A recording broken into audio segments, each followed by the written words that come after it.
Pour moi, la nature, c'est une construction métaphysique inventée par les Européens aux alentours du XVIIe siècle, qu'aucune autre civilisation dans le monde n'a fait advenir.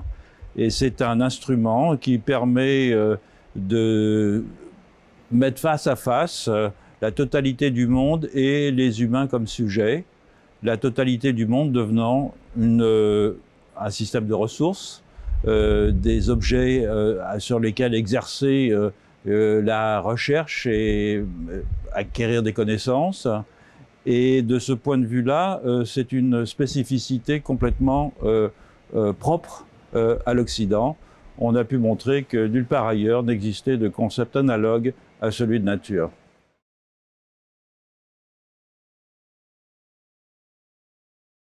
Je suis parti en Amazonie parce que je m'intéressais à la façon dont une population qui était encore restée pendant longtemps à l'écart du développement moderne entrait en relation avec les non-humains. Et le résultat de cette longue enquête ethnographique qui a duré plusieurs années était que je suis revenu avec énormément de questions, notamment d'abord la conviction précisément que j'évoquais il y a un moment que la nature n'existe pas hors du contexte de la métaphysique occidentale, et d'autre part que les peuples partout ailleurs ont des relations avec les non-humains, mais que ça ne prend pas la même forme que celle à laquelle nous sommes accoutumés, à savoir des relations entre la nature comme un ensemble, la société comme un ensemble. Et donc mon programme de recherche s'est développé dans cette direction. À l'époque, j'ai été recruté à l'école des hautes études, j'étais voir le président parce que les maîtres de conférences n'avaient pas d'obligation d'enseignement, et je lui ai dit je veux faire un séminaire de recherche sur l'anthropologie de la nature. Et ça l'a beaucoup surpris parce qu'à l'époque, personne ne s'intéressait à ces questions. C'est pour ça que je suis content que ce festival porte sur ce thème.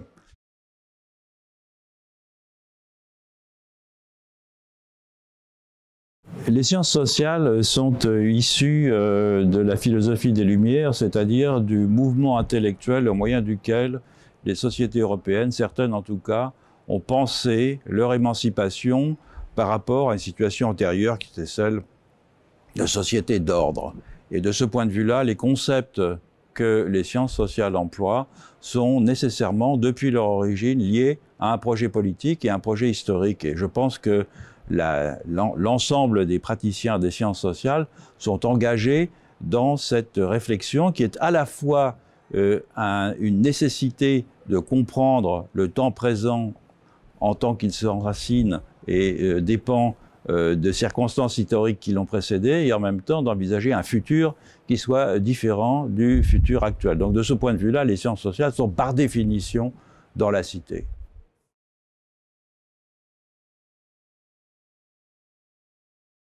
L'Almanach d'un comté des sables, c'est un livre qui a été écrit par un écologue américain qui s'appelle Aldo Leopold.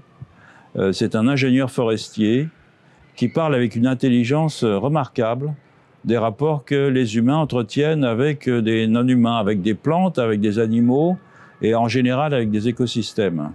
C'est un tout petit livre, il doit faire 120 pages, il est merveilleusement bien écrit, très agréable à lire.